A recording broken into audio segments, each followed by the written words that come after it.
Children's picture books are more complicated to get published than one might think at first glance. One does not simply squash some words together to make half-dozen drawings of rabbits and pass it off as the next Beatrix Potter. No, it takes more thought and a whole lot more passion than selfish tech bros crying about AI would have you believe. That's why I'm here, to help you get started in writing and publishing your very first children's book, starting at the basics, ideation and writing. Hello, my name is Jessica Wright, and I have just finished publishing my children's book, Gentle and the Picnic Pals, and I want to share with you how I did it so you can do the same. This is a video series that is going into a deep dive of what I did to publish my book, helping other aspiring authors to make their own children's book creations. So be sure to subscribe for the next tutorial on publishing children's books. Alright, let's get started. First thing you'll need is an idea for your children's book. Most of you watching this video likely already have one, but is it a good idea? And how would you know? Well, let's go over some ways you can find some inspiration for a children's book, as well as questions you can ask yourself to see if the idea you have is a great one, or mediocre at best. In order to get inspiration for children's books, you should probably look at some children's books on the market right now. Seeing what trends are in recent publications, as well as what themes are in timeless classics, can give you an idea on what things really stand out in children's publications. While working on my book, Gentle and the Picnic Pals, I went to my local library and checked out a few picture books that I wanted to try to emulate, both in writing style and art style. I was doing more than just simply reading the picture books. I had a notebook out and took notes on what I liked and what I disliked about the book I was reading. I liked this book for the storytelling and the themes that it explored, as well as the more illustrative art style. I didn't like this book because I felt it was too simple and lacked the structure that I wanted to have in my books. It's important to look at these stories with the eyes of a child, or in a childlike mindset, in my opinion. Would you have picked up this book that you're reading as a child? What colors or ideas would excite you more? Would you have loved to have a unicorn on the front cover, or a dinosaur?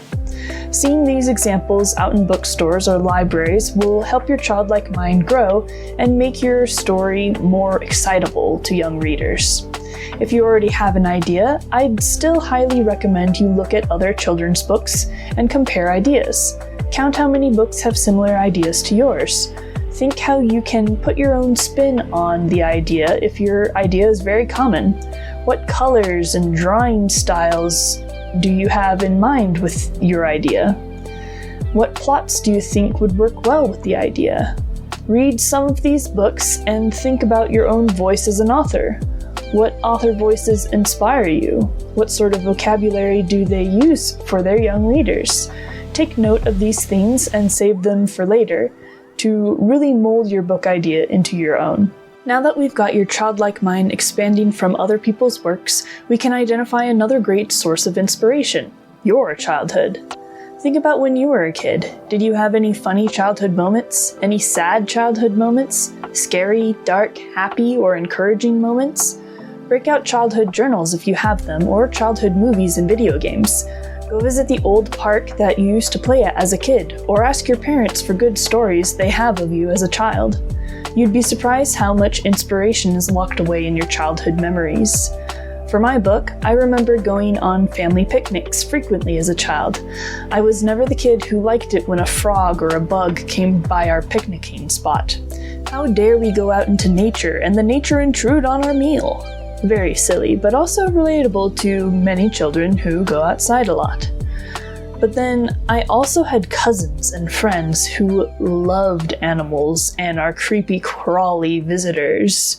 That was weird to me, but looking back at it, I can see the value in being curious and respecting nature like that. So my friends who scooped up the spiders to let them back into the tree were my inspiration for my main character, Gentle.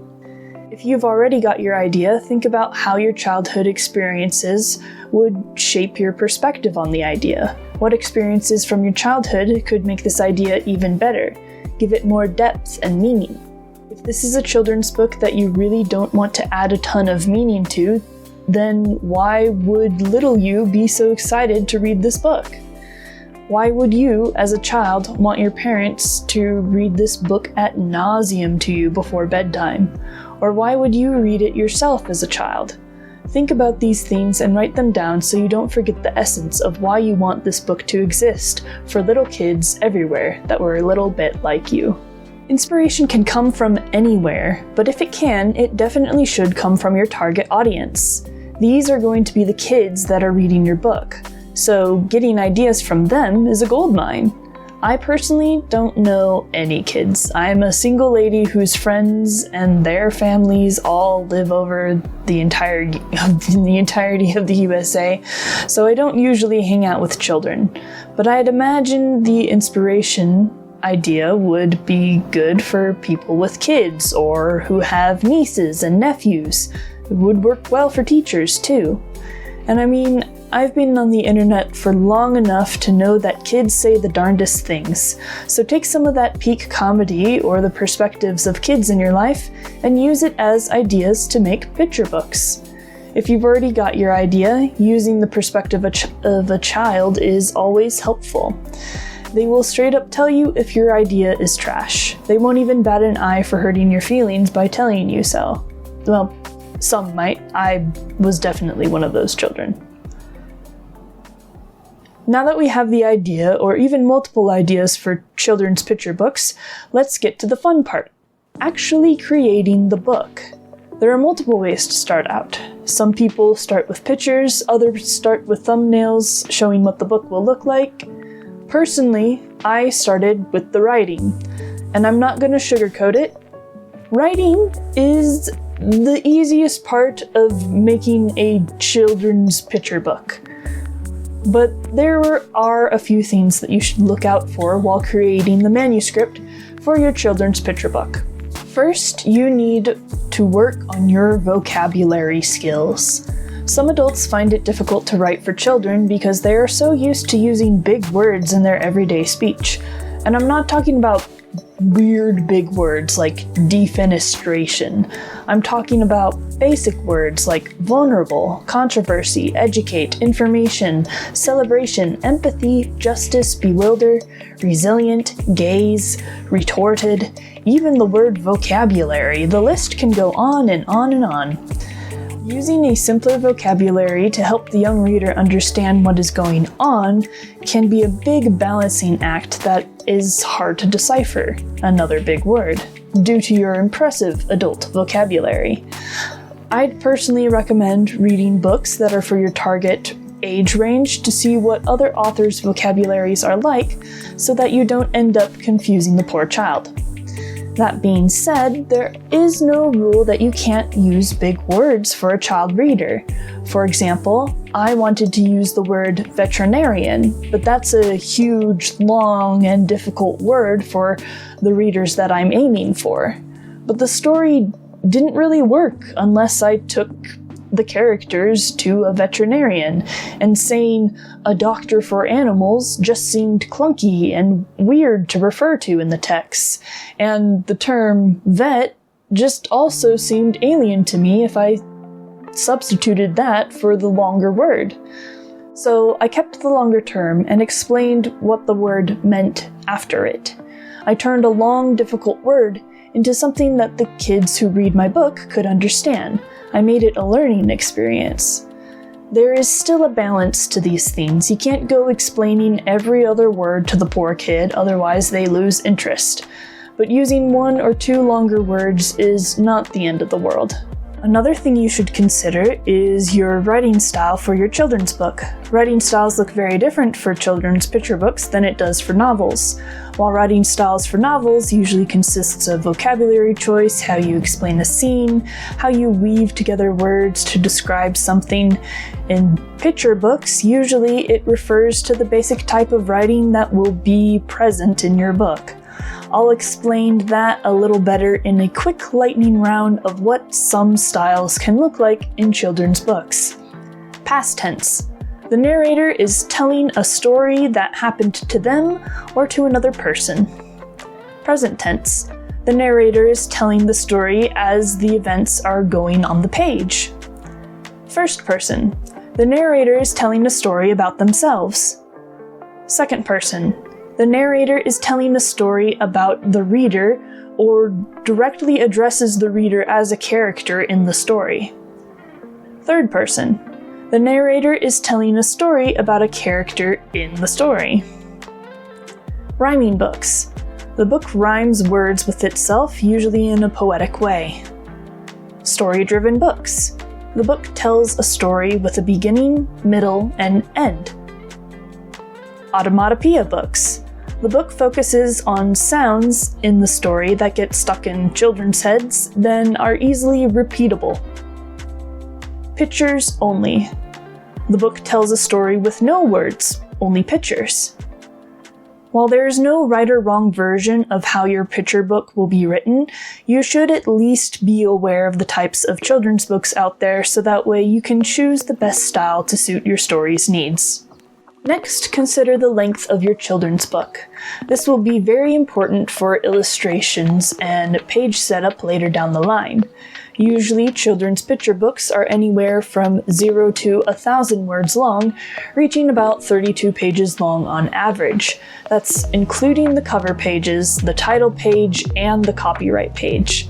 And a fun fact, most children's books were 32 pages long because 32 pages is what fit on one sheet of printing paper, making the book more cost-effective to print. That isn't to say that you can't have a longer children's book. Mine is 40 pages long, 42 if you count the front and back covers. I did this because I had more ideas for drawings that I wanted to squeeze in instead of putting more text on each of the pages. But my word count is 832 words long, staying well within the range of a children's book, especially for my age range of older kids aged 6 to 8. This is very important for those who have come from novel writing. You cannot go off into tangents, explain complex world-building terms, or even have characters have long, drawn-out conversations with each other. You have to be concise while writing a children's picture book. No getting lost in the weeds unless that's what your story is about. Not only do you have limited pages and words to work with, but you also have a child's attention span to capture. Your book should not be so big that the child gets bored halfway through. You've got to keep the story moving. Also, you have to keep in mind that this text will be somewhere on the page, sharing space with pictures. I mean, duh, it's a children's picture book, but you'd be surprised how difficult it can be to squeeze text into an image. Some picture books solve this by having one page with a picture and the other page having text next to it, which is all fine and dandy, but if you want pictures and words to be living on the same page together, you ought to do some planning so your words and pictures aren't crowded out by each other. That planning is called storyboarding, and it's basically making a small thumbnail drawing of what you want your page to look like. Here's an example of what I did for storyboarding Gentle and the Picnic Pals. I drew boxes for where I wanted the text, then I drew around those boxes to plan out where the illustrations would be. They're not great drawings either. They don't have to be at this point, just something to get the idea across. Now, I'm fortunate in that I have the ability to illustrate my own books, but I still think this is an important step for any author to do, regardless of drawing skill. Giving your illustrator a clear depiction through thumbnails of how you want your book to look will help them deliver something closer to what you were imagining. They'll be able to help troubleshoot how the words and pictures will live on the page together if you provide them with some thumbnails up front. Granted, placing words in a box on a thumbnail is difficult. There's a lot of stuff that have to do with font size and spatial awareness that you've got to train up on in order to create realistic boxes for how much font and text you want to fit inside it. I mean, you can't draw a tiny box up in the corner of the page and put a whole 7-sentence paragraph in there, unless you want to do like 0.5 font size.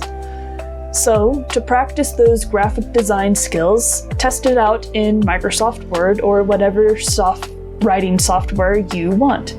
Choose the font that is closest to what you want your picture book to use, then resize the page to what you want your book to be.